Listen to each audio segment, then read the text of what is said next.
November 4, 1961. Staten Island, New York. The leaves had not yet finished falling. A car sat idling on a quiet residential street near Tot Hill, the kind of neighborhood where men of consequence built walls high enough that neighbors asked nothing and saw less.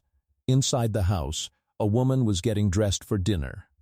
Rosalie Profaci, 26 years old, daughter of Salvatore Profaci, niece of Joseph Profaci, boss of the oldest Cosa Nostra family in New York. By blood alone, she was American Mafia royalty. She never made it to the table. By the time someone thought to check, she was gone, not taken, not missing in the chaotic sense. Simply removed, quietly. With the precision that only men who had done this before could manage, the official record would say almost nothing. The newspapers buried it. The FBI, already surveilling the Profaci household, noted it in a field report that would remain classified for decades. Joseph Valachi, the man who cracked open the silence of Cosa Nostra before the United States Senate in 1963, spoke of murders, of rituals, of the blood oath. He named names. He described garrotings in cold basements. But he never spoke of Rosalie, because some deaths, the ones closest to power, are not meant to be explained. They are meant to be forgotten. This is the story they buried twice. To understand why Rosalie Profaci died, you must first understand what it meant to be born a Profaci. Not what it looked like from the outside, the tailored suits, the church attendants, the olive oil import business on Atlantic Avenue that appeared in no criminal ledger. What it meant from the inside, the weight of it, the obligation that came not with a choice, but with a surname. Salvatore Profaci was not the boss. That distinction belonged to his older brother, Joseph Profaci, founder and patriarch of what federal authorities would eventually designate the Colombo crime family. But in the closed architecture of Cosa Nostra, proximity to power was its own form of power, and Salvatore's children did not grow up in the ordinary world. They grew up inside a system, one with its own laws, its own loyalties, and its own definition of family. Rosalie was the eldest daughter. In any other American household in 1950s Brooklyn, that description would be unremarkable. In the Profaci world, it was a designation with consequences. Daughters of high-ranking mafia families were not simply daughters. They were instruments of alliance. Their marriages were negotiations. Their lives were, in a very precise sense, political. This was not unique to the Profacis. It was structural. Across every New York family, the Gambinos, the Bonanos, the Genoveses, women of bloodline served a function that was never spoken aloud but always understood. They bound families together. They sealed agreements that no handshake could formalize, and they were expected to do so without complaint, without question, and without the knowledge of what exactly they were being bound to. Rosalie was educated. By accounts that survive in FBI peripheral reports and the testimonies of associated witnesses, she was sharp, perceptive in the way that people raised inside dangerous households often become. You learn to read rooms, you learn to hear what is not said. You develop, whether you want to or not, a fluency in silence. She was also, by 1959, being positioned. The name being circulated, carefully, quietly, in the manner of these arrangements, was Joseph Colombo Jr., the son of Joseph Colombo Sr., a Profaci family captain who was himself ascending through the ranks with unusual speed. A marriage between Rosalie Profaci and a Colombo would not merely be a union of two young people. It would be a merger, a consolidation of influence at a moment when the Profaci family was entering one of the most turbulent periods in its history. But something disrupted that trajectory. The precise nature of that disruption is where the documented record becomes deliberately thin and where the story begins to acquire the quality of everything that mattered most inside Cosa Nostra. It happens just out of sight. What is known is this: by 1960, the arrangement had stalled, and by 1961, Rosalie's position within the family's internal geography had shifted from asset to liability, not because of anything she had done, but because of what was happening around her, because of a war that was about to tear the Profaci family apart from within, and because she had, through no act of her own, come to know too much about the fault lines forming beneath her feet. In Cosa Nostra, innocence was never a protection. It was, at times, a provocation. Joseph Profaci did not build his empire quickly. He built it carefully, brick by brick, decade by decade, with the patience of a man who understood that in organized crime, longevity was the rarest and most valuable currency of all. By the time federal authorities fully grasped the dimensions of what he controlled, he had been operating without interruption for over 30 years. That, in itself, was a form of genius. Joseph Profaci arrived in the United States in 1921. He came from Vilabit, a small town outside Palermo in western Sicily, the same region that produced a disproportionate number of the men who would go on to construct American Cosa Nostra from the ground up. He was 20 years old. He carried nothing of material value. What he carried instead was a set of relationships, obligations, introductions, and a deep familiarity with the codes that governed men of his world long before they set foot on American soil. Within a decade, he had established himself in Brooklyn. The olive oil business was real. That is important to understand. Profaci was not a man who used legitimate enterprise purely as camouflage. He was genuinely commercial, a businessman in the traditional Sicilian sense, where the line between legitimate trade and criminal enterprise was not a moral boundary, but simply a matter of context. His Mamma Mia importing company moved product across the eastern seaboard. It employed real workers, it paid real taxes, and it provided the infrastructure, the trucks, the warehouses, the distribution networks that made his other operations functionally invisible. By the early 1930s, he was a founding member of the Commission. That word requires weight. The Commission was not a committee. It was not a board of directors in any corporate sense. It was the closest thing American organized crime ever produced to a sovereign governing body, a council of bosses from the 5 New York families, plus representation from Chicago, that arbitrated disputes, authorized assassinations, and set the boundaries within which every significant criminal operation in the country was required to function. To sit at that table was to exist at the apex of a parallel government. Profaci sat there for nearly 3 decades. But power of that magnitude does not sustain itself through reputation alone. It requires constant reinforcement. And Profaci's method of reinforcement was distinctly his own, and, ultimately, the source of everything that would destroy him from within. He taxed everything. Every numbers operation, every loan shark, every gambling room operating under his family's protection was required to pay a percentage directly upward, not into a collective fund, not toward shared expenses, but into Profaci's personal accounts. The rate was considered excessive even by the standards of men who had no philosophical objection to extortion. He taxed the hijacking crews. He taxed the bookmakers. At one point, according to later testimony, he imposed a levy on the theft of jewelry, requiring that any stolen piece above a certain value be offered to him first, at a price he set. The men beneath him endured it. For years, they endured it. Because Joseph Profaci was old line. He had the Commission's respect. He had the Sicilian pedigree that still carried cultural authority in the early post-war years. And he had a reputation for violence that was precise rather than indiscriminate, which, in that world, was considered a mark of professionalism. But resentment, in closed systems, does not dissipate. It accumulates. And by the late 1950s, a faction within his own family had begun to organize around that resentment.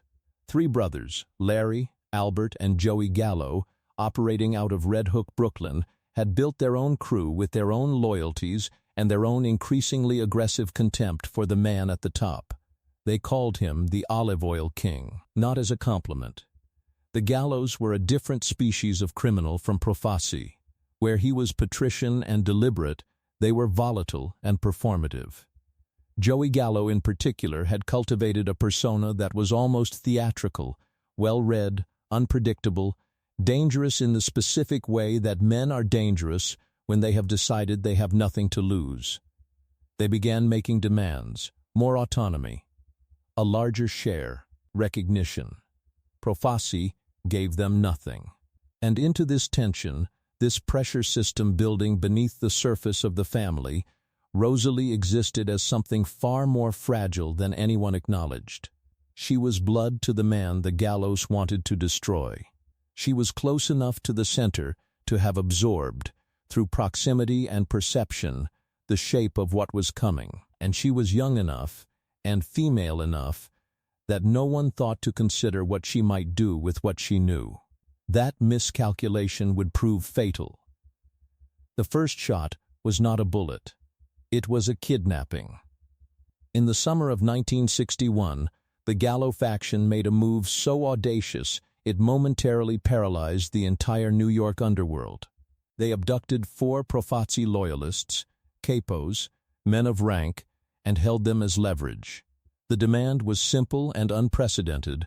Joseph Profaci would redistribute power, increase the Gallo share of earnings, and formally acknowledge their standing within the family structure.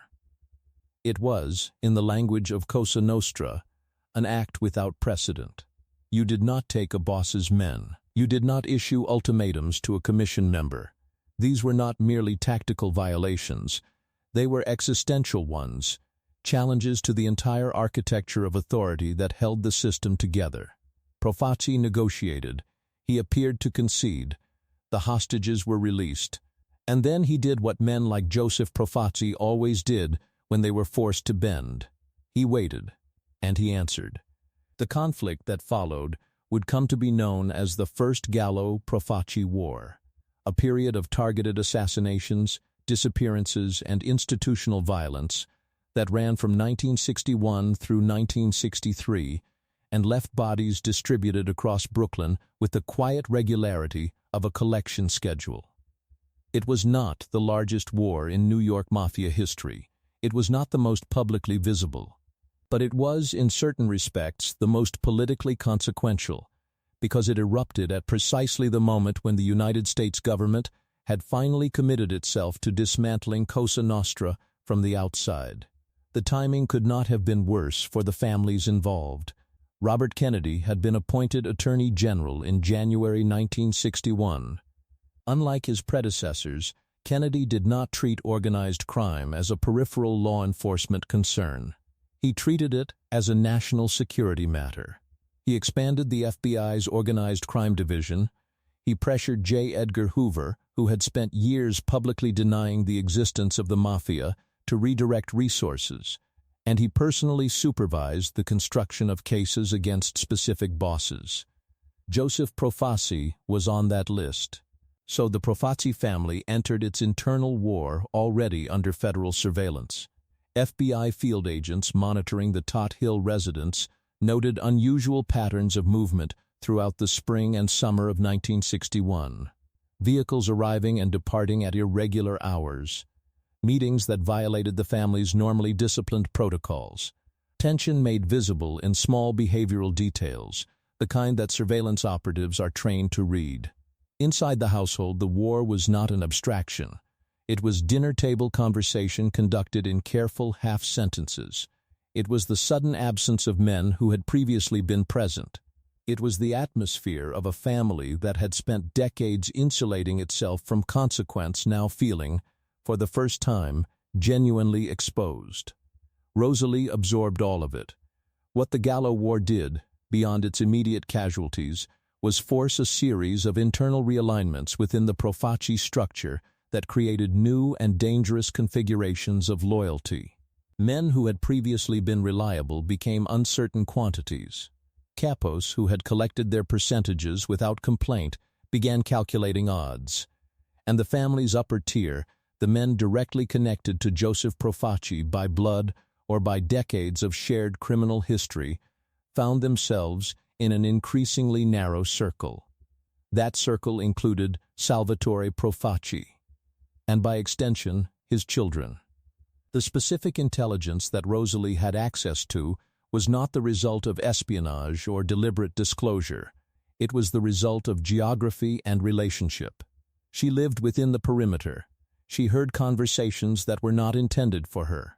She understood, through the interpretive fluency she had developed over a lifetime inside this world, what those conversations meant. And at some point during the late summer of 1961, the precise date is not documented, but the trajectory is recoverable from FBI peripheral reports and the subsequent behavior of family members, she made the decision that would seal her fate.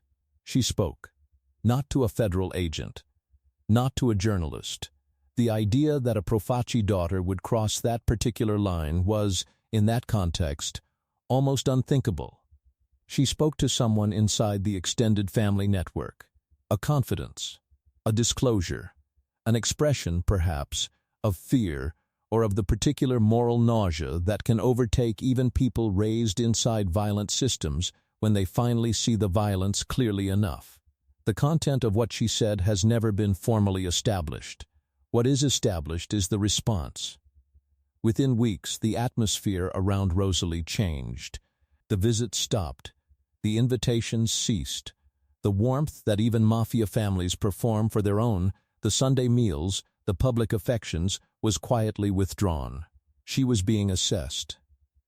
In Cosa Nostra, when the family begins to assess you, the outcome is rarely a conversation. It is a decision. And by October 1961, that decision had been made. The war with the gallows had created the conditions. The surveillance had created the urgency. And Rosalie's disclosure, whatever its precise content, had provided the justification that men in this world always required before they acted against their own blood. Not guilt, not evidence, simply reason enough. Washington, D.C. understood organized crime the way a cartographer understands a territory they have never entered. They could draw the borders. They could label the regions. They could produce maps of impressive technical detail. But the living texture of it, the way loyalty functioned, the way silence was enforced, the way violence was authorized through gesture rather than instruction, remained, until 1963, almost entirely beyond their grasp. Joseph Valachi changed that. But before Valachi spoke, something else had to happen first. The government had to want to listen, and that wanting, that institutional appetite for exposure, was itself a political event with causes and consequences that reached directly into the Profaci household on Tot Hill. Robert Kennedy's obsession with organized crime was not purely prosecutorial. It was personal in the way that political obsessions often are, rooted in something that preceded the office and the authority. As counsel to the Senate Rackets Committee in the late 1950s, Kennedy had sat across a table from men like Carlos Marcello, Jimmy Hoffa, and Santos Traficante, men who answered questions with the practiced contempt of people who believed, with considerable historical justification, that American institutions could not touch them. That contempt lodged in Kennedy like a splinter. When he became Attorney General, he constructed what amounted to a prosecutorial infrastructure designed around a single objective: demonstrate that the untouchable could be touched. His organized crime strike force expanded from 17 attorneys in 1961 to over 60 by 1963. Convictions against organized crime figures increased by over fourfold in the same period. The pressure was not theoretical. It was felt. In every family, in every city, in every conversation conducted in the careful half-whispers of men who had begun to understand that the old certainties, that local police could be managed, that federal interest would remain intermittent, no longer applied. Joseph Profaci died of liver cancer in June 1962. He did not live to see Valachi testify. He did not live to see his family's internal architecture exposed before a Senate subcommittee. In a grim irony that the Mafia world noted privately, the olive oil king, who had survived 30 years of commission politics, 2 murder attempts, and a federal perjury charge, was killed not by his enemies, but by his own biology. His death did not stabilize the family. It accelerated its fracture. Carlo Gambino, patient, surgical, perpetually underestimated, moved immediately to influence the succession. The man who emerged as acting boss, Joseph Magliocco, was Profaci's brother-in-law. He was also, as events would demonstrate, catastrophically ill-suited for the political environment he had inherited. Into this vacuum stepped the intelligence apparatus. The FBI had been building its Profaci family files for years. The surveillance coverage around Tot Hill was extensive, not merely the physical observation of the residents, but a network of informants, phone taps authorized under the most aggressive interpretation of existing statutes, and the systematic cultivation of peripheral figures who moved through the family's orbit without full membership. It was through this apparatus that certain facts about Rosalie Profaci's death were recorded. Not investigated, recorded. The distinction is critical and deliberate. To investigate would have required the Bureau to surface the information, to introduce it into a legal process, to make it part of the public record.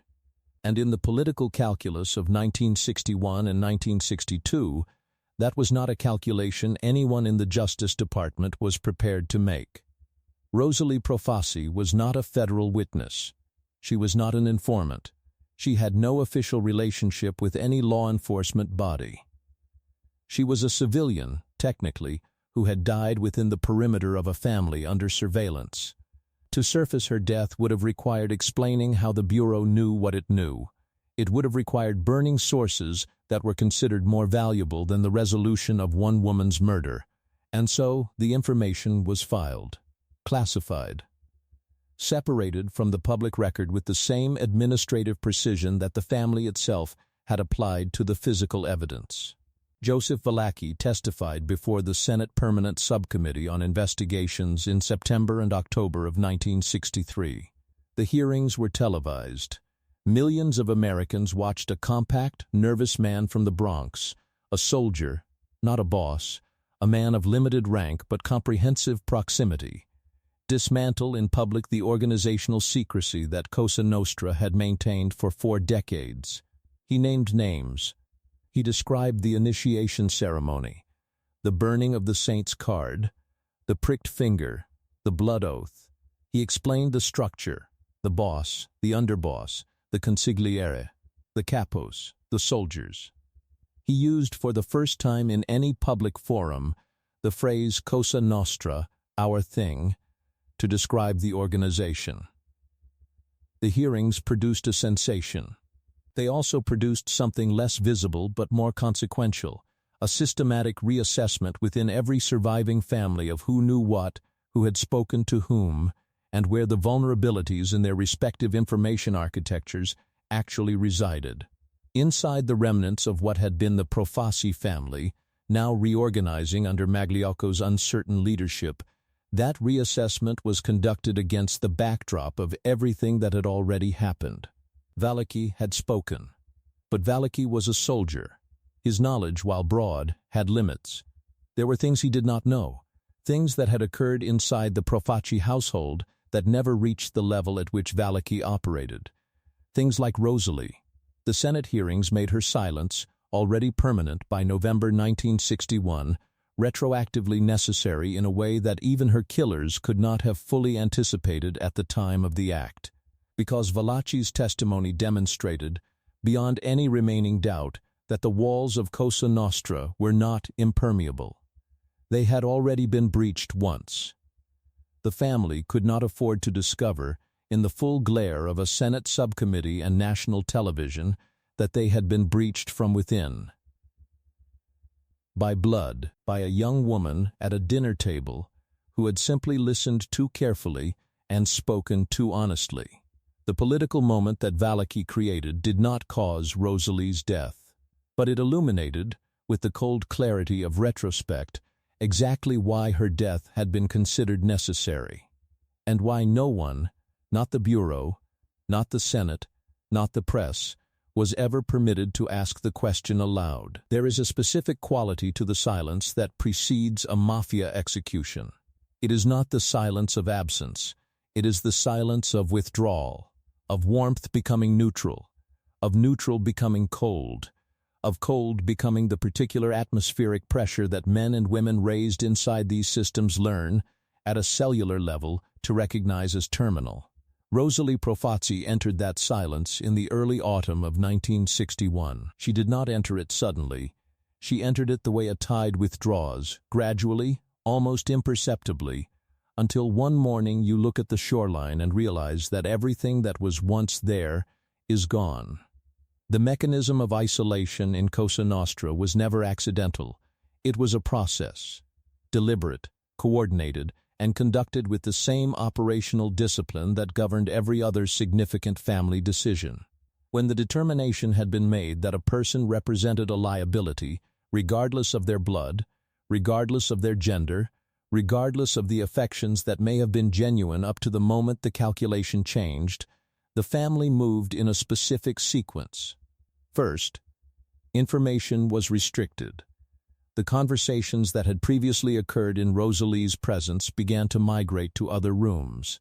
Men who had spoken freely around her, who had, perhaps, never fully registered her presence as consequential, became suddenly, carefully aware of where she was standing. Second, her movements were monitored, not by external surveillance, by the family itself. The same infrastructure of loyalty and observation that Cosa Nostra deployed against its enemies was turned, with quiet efficiency, inward. Third, her relationships were audited. This is the element that made her situation irreversible. The person Rosalie had spoken to, the recipient of her disclosure, whatever its precise content, had not protected her confidence. This was not necessarily an act of malice. In the Profaci world, loyalty to the institution preceded loyalty to the individual in every circumstance without exception. To receive sensitive information and withhold it from the family's leadership was itself a punishable act. The person she had trusted had been placed in an impossible position and had made the only calculation available to them. They reported upward. What traveled up the chain was not a verbatim account. It was an interpretation, filtered through the anxieties of the person reporting, shaped by the political tensions already saturating the family's internal atmosphere, and received by men who were operating under the compound pressures of an active war with the gallows, intensifying federal surveillance and the physical deterioration of their boss. In that environment, information was not evaluated dispassionately. It was weaponized. What Rosalie had said, whatever it was, arrived at the decision-making level of the family not as a confidence to be managed, but as evidence of a threat to be neutralized. Her father, Salvatore, occupies one of the most painful positions in this entire sequence. The documented record does not establish what he knew, or when he knew it. What it establishes, through the behavioral evidence of FBI surveillance logs, is that his pattern of contact with his daughter changed in October 1961. Visits that had been regular became infrequent. The intermediaries who typically managed communication within the extended family, the cousins, the wives, the peripheral figures who maintained the connective tissue of these relationships, stopped appearing at her residence. Whether Salvatore was complicit in what followed, or whether he was himself managed, kept at a deliberate distance to prevent interference, is a question the record cannot answer with certainty. Both possibilities are consistent with how these decisions were executed. In Cosa Nostra, when the target was family, the family was often the last to know, not out of consideration, out of operational security. Grief, if it came, was more manageable after the fact than resistance before it. Rosalie's isolation had a specific psychological texture that distinguishes it from the simple social withdrawal that attends ordinary family conflict. She was not cut off from everyone. That would have been conspicuous. Instead, The people who remained in contact with her were specifically people she trusted, people whose continued presence reassured her that the change in atmosphere she had detected was perhaps something less than what it was. This was not coincidence. It was management, the maintenance of a surface normalcy, enough warmth to prevent alarm, enough contact to monitor her state of mind, was standard operational practice in the execution of internal family discipline. You did not want the target to run. You did not want them to speak again to a wider audience out of desperation. You wanted them calm, present, accessible. In the weeks before November 1961, Rosalie was all three. She had been given, with considerable care, no reason to believe that what was coming was coming. There is a particular cruelty in this that resists the kind of moral language organized crime documentaries typically reach for. It was not cruelty for its own sake. That is the important distinction. The men who managed Rosalie's final weeks were not sadists. They were administrators operating within a system that had long since abstracted individual human lives into categories of utility and risk. She had moved from the utility column to the risk column. The rest was procedural. What makes it unbearable to examine, and what the historical record has consistently failed to examine with adequate directness, is that the procedure was applied to a 26-year-old woman whose only act of transgression was possessing a conscience inside a world that had no institutional framework for one. She had not betrayed the family to its enemies. She had expressed, to someone she trusted, the human response to witnessing the architecture of violence from the inside. In any other context, that would have been called ordinary moral feeling. In the Profaci household, in the autumn of 1961, it was called a problem. And problems, in that world, had a standard resolution. By the first week of November, the resolution had been authorized. Not in writing, not in any form that would survive as documentation. In the manner of all such authorizations in Cosa Nostra, through the specific silence that follows a question that does not need to be asked twice. The men assigned to carry it out were not her enemies. They may, in some private register that none of them would ever articulate, have been something closer to the opposite. It made no difference. The decision existed above the level of personal feeling. And on the evening of November 4th, 1961, on a quiet street near Tot Hill, the decision was carried out. The method was chosen for what it communicated as much as what it accomplished. In Cosa Nostra, the manner of a killing was never incidental. It was a language. A bullet to the back of the head meant one thing. A public shooting meant another. And strangulation, the garrote, the ligature, the hands, carried its own specific vocabulary within the culture of organized crime. It was intimate, it was silent, and it left no forensic signature that demanded immediate institutional response. It was the method reserved for people the family needed to disappear without the noise of gunfire, without the civic disruption of a body found in a public place, without the kind of violent punctuation that attracted the attention of newspapers, precinct captains, and federal field agents already positioned too close to the household perimeter. It was, in the operational language of the men who made these decisions, clean. The evening of November 4th, 1961, began without visible rupture. This was by design. The surveillance logs maintained by the FBI field office covering the Tot Hill area record ordinary vehicular movement in the hours preceding the event. Nothing that would have distinguished this evening from any other in the surveillance calendar.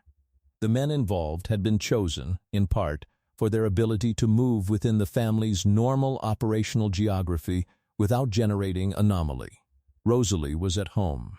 The accounts that exist, fragmented, sourced from peripheral informants whose testimony was recorded years later in contexts entirely unrelated to her case, suggests that her evening was unremarkable up to the moment it became irrevocable. She had eaten. She had spoken to at least one person by telephone. She was, by every behavioral indicator available, a young woman who had not been told what the night had been organized to accomplish. The maintenance of that normalcy, right up to the final moment, was itself a form of the family's operational discipline. The men who entered were known to her. This is the detail that the existing record most consistently implies, and that the psychological architecture of the event most strongly supports. A woman of Rosalie's background, raised inside a world of extreme situational awareness, trained by proximity to danger to read environmental signals with precision, would not have been easily approached by strangers. The approach required familiarity. It required the specific trust that had been carefully preserved through the weeks of managed normalcy that preceded this evening. She let them in. Or she was already in their presence, at a location arranged under a pretext that required no forced entry, no confrontation, no moment of visible alarm that might have given her the fraction of a second that could have changed the outcome. What followed was brief. That is not a minimization. It is a clinical observation grounded in the forensic reality of ligature strangulation, a cause of death that, when executed by individuals with experience, proceeds to conclusion in a matter of minutes. The resistance it generates is immediate and then rapidly diminishing. Consciousness does not persist. Rosalie Profaci was 26 years old. She did not survive the evening of November 4, 1961. The body was moved. This is established not by direct documentation, but by the complete absence of any official record corresponding to her death at the location where she was killed, and by the subsequent behavior of family members and associates in the days that followed, which reflects the specific pattern of coordinated response that attends the management of an internal killing rather than the organic grief of an unexpected loss. The disposal was professional. In the geography of organized crime in early 1960s New York, the infrastructure for this kind of management was well established. The men who moved bodies, who managed the downstream logistics of disappearances, who ensured that the absence of a person generated no formal inquiry, these were not peripheral figures. They were integrated components of the family's operational structure. They performed their function with the efficiency of long practice. What did not happen in the aftermath is as significant as what did. There was no missing persons report filed in Rosalie Profaci's name within any time frame that the available record can establish. There was no death certificate generated through official channels. There was no funeral, none that appeared in the social columns of Brooklyn's Italian-American community press, which routinely documented the deaths of prominent family members with the detailed attention that those communities brought to public mourning. She simply ceased to exist in the documentary record.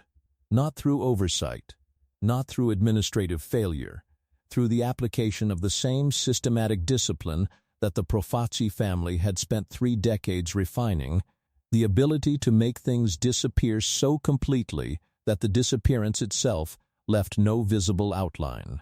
The FBI field reports from the weeks following November 4th register a change in the behavioral patterns around the Tot Hill residence. Increased vehicle traffic. Meetings conducted with greater frequency than the preceding weeks. The specific quality of organizational activity that experienced surveillance operatives learned to associate not with planning but with consolidation, the post-event management of consequences, the alignment of narratives, the quiet confirmation among relevant parties that the matter had been resolved, and that the resolution would hold. It held. No agent filed a report that named Rosalie Profaci as the subject of an active investigation. No subpoena was issued. No inquiry was opened. No journalist, in the weeks and months that followed, published anything that connected her name to the violence consuming her family. The Bureau knew, or knew enough. The peripheral informant reports that would surface in declassified documents decades later contain references oblique enough to establish awareness, but precise enough to confirm that the awareness was deliberately managed rather than innocently incomplete. Someone had made a decision. The same kind of decision the family had made, framed differently. justified through a different institutional language, but structurally identical in its architecture. A calculation had been performed, a life had been weighed against an operational interest, and the operational interest had prevailed. Joseph Valachi would testify before the Senate in less than 2 years. He would describe strangulations. He would name men who had ordered them, men who had carried them out, men who had profited from the silence that followed. He would not describe this one, because Valachi did not know about this one, or because the men who prepared him for testimony, federal handlers with their own institutional calculus, their own sense of which disclosures served the public interest and which served something else entirely, had ensured that certain rooms in the house of Cosa Nostra remained, even after. The walls came down, carefully locked. A 26-year-old woman died on Staten Island in November 1961. She died because she felt something. She died because she said something. She died because the system she was born into had no category for what she was, a person inside an institution rather than a function of one. And then the system closed over her, as systems do, as they always have. The most sophisticated cover-up is the one that requires no active maintenance. Lesser institutions, governments, corporations, criminal organizations of limited discipline construct their concealments through ongoing effort. Documents are destroyed. Witnesses are managed. Narratives are enforced through continuous pressure. The machinery of suppression runs visibly, and its visibility eventually becomes its vulnerability. The Profaci family did something more elegant and more durable. They simply never acknowledged that there was anything to conceal. In the weeks following November 4, 1961, the family's public behavior demonstrated no fracture. This was itself a form of communication, directed not outward, toward law enforcement or the press, but inward, toward every member of the extended network who might have been aware, at varying levels of precision, of what had occurred. The absence of visible grief, the absence of formal mourning, the continuation of ordinary family rhythms, these were not expressions of indifference. They were instructions. In Cosa Nostra, you learned the weight of what was not said far more fluently than the weight of what was. Every man and woman in the Profaci orbit who registered Rosalie's absence and then registered the family's composure in the face of that absence received, without a word being spoken, the complete and unambiguous message. This did not happen, and you did not notice that it did not happen. The message was received, universally, without exception. Joseph Profaci died in June 1962, 7 months after his niece. The official cause was liver cancer, a diagnosis that had been known within the family for some time and that lent his final months a quality of institutional transition, with the various factions within the family already positioning themselves for the succession before the succession was formally necessary. Whether Profaci authorized Rosalie's death directly, or whether the decision was made by men operating within what they understood to be his standing instructions regarding internal security, is a question the record cannot definitively resolve. What the record does establish is this: he died without the matter having been raised, investigated, or acknowledged in any forum, internal or external, during the 7 months between her death and his own. He carried it, if he carried it at all, without visible weight. This is consistent with everything documented about Joseph Profaci's psychology across his 3 decades of leadership. He was not a man given to retrospective moral examination. He had constructed, over a lifetime of consequential decisions, the specific internal architecture that allowed men in his position to function, a compartmentalization so complete that individual acts, however extreme, did not accumulate into a burden that affected operational clarity. It was, in its way, a form of professional excellence, and it was inherited, in varying degrees, by every significant figure in his family structure. Joseph Magliocco assumed leadership after Profaci's death. His tenure was brief, disastrous, and clarifying. Within 18 months of taking control, Magliocco had become entangled in a conspiracy, orchestrated primarily by Joe Bonanno to assassinate Carlo Gambino and Tommy Lucchese, two of the most powerful bosses on the commission. The plot was discovered. Magliocco was summoned before the commission, confessed, was fined, and was stripped of his position. He died of a heart attack in December 1963, conveniently, many observers noted, before he could be made to account more fully for what he knew. The man who emerged from this succession crisis as boss was Joseph Colombo Sr., the same Joseph Colombo whose son had once been positioned in the careful matrimonial arithmetic of the late 1950s as Rosalie Profaci's prospective husband. The geometry of this was not lost on those inside the family who remembered the arrangement. Colombo's ascent represented the consolidation of exactly the alliance that Rosalie's marriage had been intended to cement, achieved now not through a wedding, but through the institutional violence of succession politics. She had been positioned as an instrument of that alliance. She had been killed because she became a liability within the tensions surrounding it, and the alliance had proceeded anyway, through different means, as though she had never existed. The Gallo War continued its grinding attrition through 1963. Larry Gallo, the eldest of the three brothers, was found dead of natural causes in 1968, the war having outlasted its original architects without producing the redistribution of power the Gallos had demanded.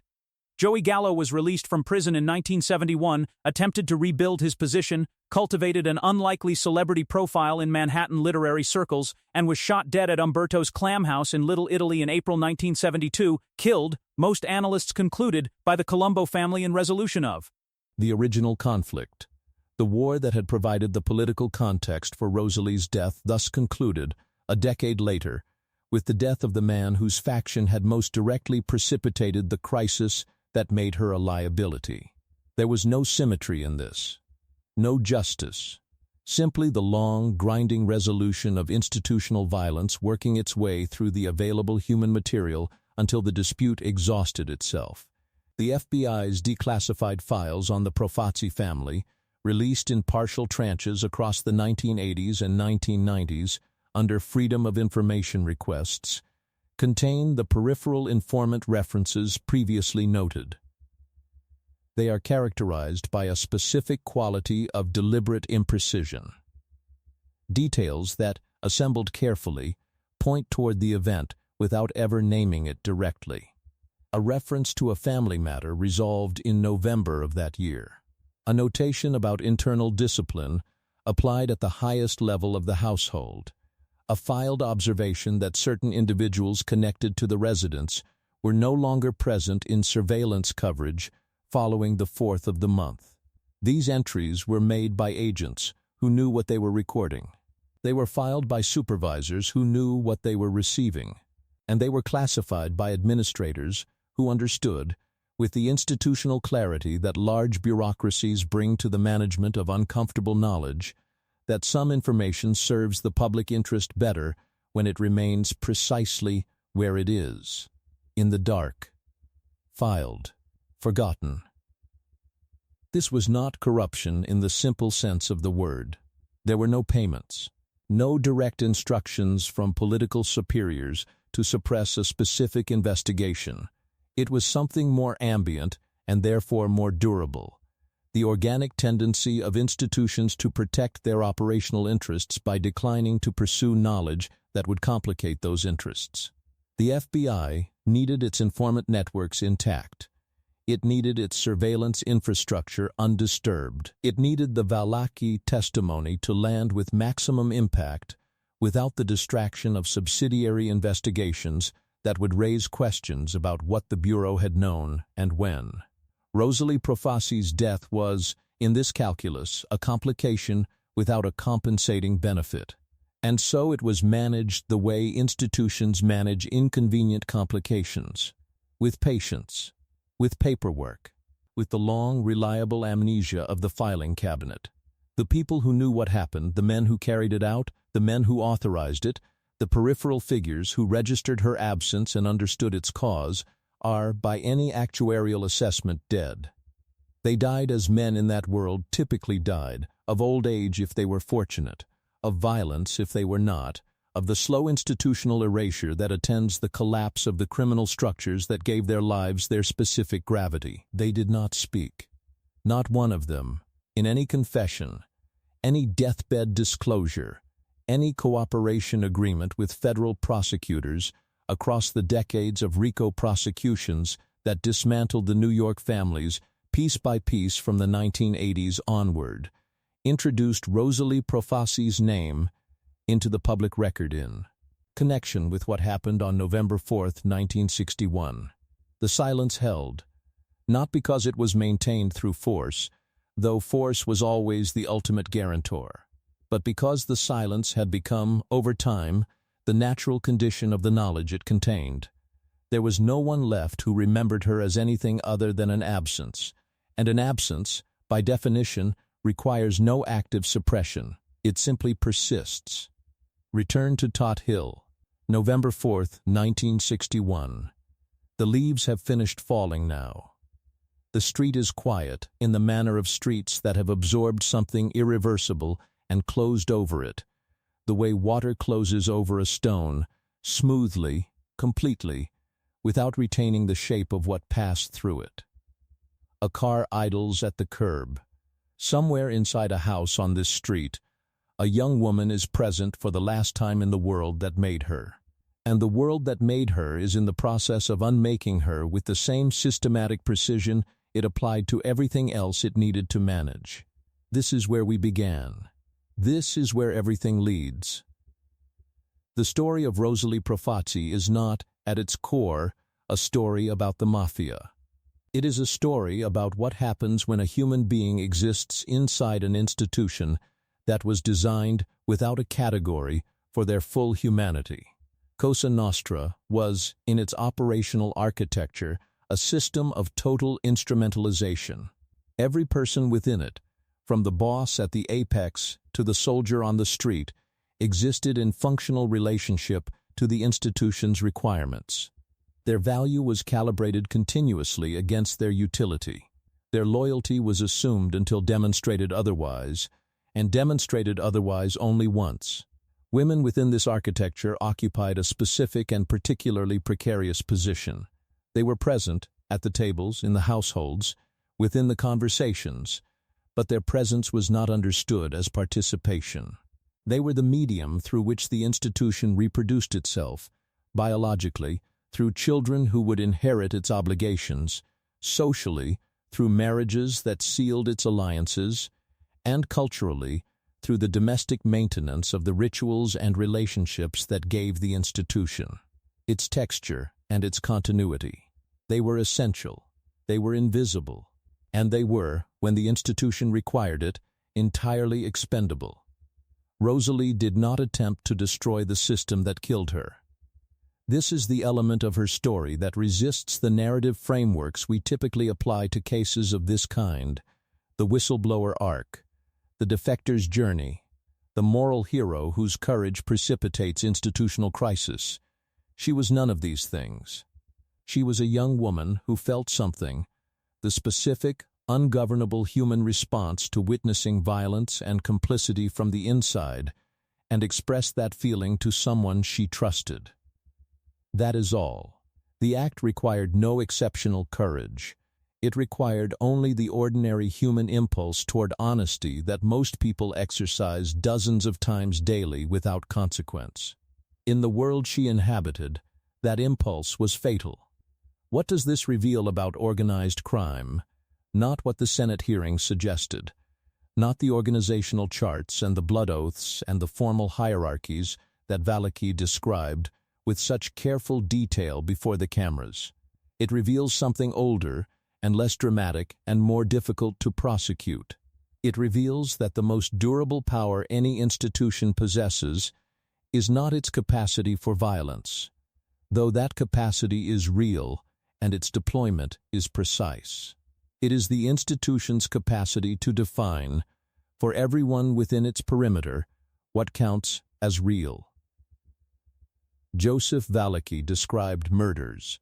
He described them in the language of operational fact: who ordered them, who carried them out, what they accomplished within the institutional logic of Cosa Nostra. and the Senate, and the press, and the American public received those descriptions as revelations. But the murders Valachi described were murders the institution had, in some sense, already acknowledged. They existed within the family's internal record. They were known to enough people at enough levels of the structure that their existence had already been metabolized into the institutional narrative. Rosalie's death was different. It was a death that the institution had decided, from the moment of its execution, did not exist. Not a murder to be remembered and occasionally referenced in the careful shorthand of men who knew. A complete erasure. An event removed not just from the public record, but from the institutional memory of the family itself, expunged with such thoroughness that the men who came after, the men who cooperated, the men who told prosecutors everything they knew, had nothing to tell about this, because the institution had consumed its own knowledge of it. This is the most sophisticated form of power available to any closed system. Not the power to commit acts, the power to determine which acts occurred. The FBI's complicity in this erasure requires its own accounting. It does not require moral equivalence. The Bureau did not kill Rosalie Profaci, but it participated, through the deliberate management of inconvenient knowledge, in the institutional consensus that her death would not be examined. This is not an aberration in the history of American law enforcement's relationship with organized crime. It is, in fact, characteristic. The decades-long relationship between federal intelligence apparatus and organized crime was never the simple adversarial contest that public narrative preferred. It was a negotiated coexistence, periods of pressure alternating with periods of operational tolerance, the intensity of prosecution calibrated not purely to justice, but to the shifting priorities of institutional interest. Individuals caught in the space between those interests, people who were neither valuable enough to protect nor dangerous enough to pursue, were simply left in the administrative gap. Rosalie Profaci fell into that gap, and the gap closed over her.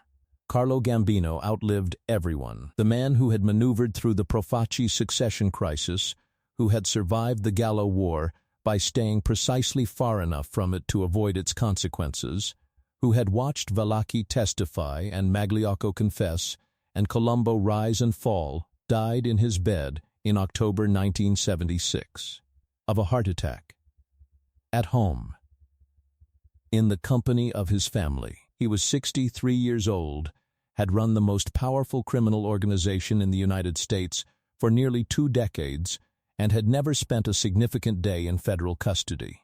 His death generated extensive press coverage, obituaries, analysis, the kind of institutional acknowledgement that attends the passing of a figure whose significance, however dark, cannot be disputed. Rosalie Profaci generated none of this. She was 26 years old when she died. She had done nothing of historical consequence. She had held no position, commanded no resources, issued no orders. She had simply been born into a family, and felt something, and said it. And the world that consumed her has never, in any official forum, acknowledged that she existed. Joseph Valachi sat before the Senate and said, "I'm not talking about nothing that didn't happen." He meant it as an assertion of credibility, a declaration that his testimony was grounded in witnessed reality. But the sentence contains, in retrospect, a darker resonance.